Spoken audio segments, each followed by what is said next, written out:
Velkommen til denne eftermiddag, hvor vi skal se på rekruttering af lærere til naturfagene i folkeskolen. Mit navn er Martin Bensø, og jeg er præsident for Akademiet for de Tekniske Videnskaber. Særlig velkomst til vores minister, folketingsmedlemmer og interesserede omkring dette vigtige emne. Det er en mærkesag for ATV, at teknik og naturvidenskab skal styrkes i uddannelsessystemet. Vi er alle massive brugere af teknologi, og viden om og forståelse af naturfagene er et alment dannende element i relation til en bred vifte af samfundets udfordringer.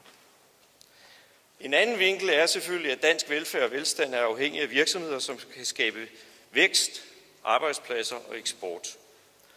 Offentlige og private virksomheder har brug for, når de skal løse den opgave, for veluddannede medarbejdere med viden og kompetencer inden for blandt andet teknik og naturvidenskab.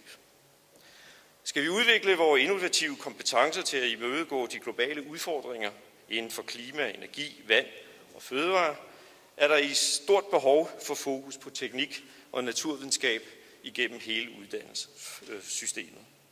For uddannelse er et nøgleord, hvis vi skal kunne klare os i den internationale konkurrence. Og vi må konstatere, at alt for unge i dag vælger at uddanne sig til folkeskolelærer med linjefag i naturfag. Det er en stor udfordring, hvis skoleeleverne skal have tilstrækkelig og god undervisning. Og undervisningen skal jo være spændende, udfordrende og inspirerende, hvis vi skal have de unge til at uddanne sig videre inden for teknik og naturfagene, igennem erhvervsskolesystemet, på professionshøjskolerne og på universiteterne. Og det er den problemstilling, ATV i dag ønsker at sætte fokus på. Der er jo ingen tvivl om, at folkeskolelærernes kompetencer og engagement er afgørende for elevernes interesse. Og som sagt, så ser vi, at alt for få af de folkeskolelærer, som i dag arbejder i skolen, er uddannet inden for naturfagene, og alt for få vælger også uddannelsen i dag. Efter reformen af læreruddannelsen i 2007 er antallet af lærerstuderende med linjefag i naturfagene faldet til 1/3. Der er således meget få nyuddannede lærere med naturfagskompetencer.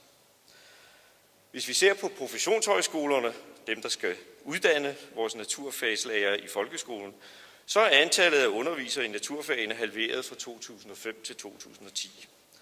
I dag er der færre end 30 undervisere i alt med disse kompetencer på landets 7 professionshøjskoler, som jo faktisk uddanner på 17 forskellige uddannelsessteder. Flere af disse lærere er også på vej på pension inden for 5 år.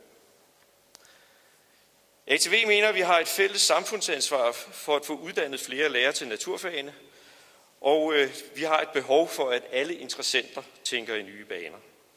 Der er 2 problemstillinger, vi skal løse. Vi har for få naturfagslærere på lang sigt, og så har vi også et akut problem, man vil kalde en brændende platform.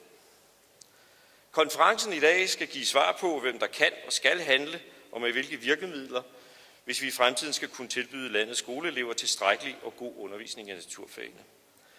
Vi vil samle budskaberne fra i dag i en konferencerapport, som vi så fremadrettet vil anvende sammen med gode kollegaer, blandt andet i dette rum, med at få flere unge til at vælge læreruddannelsen med linjefag i naturfagene.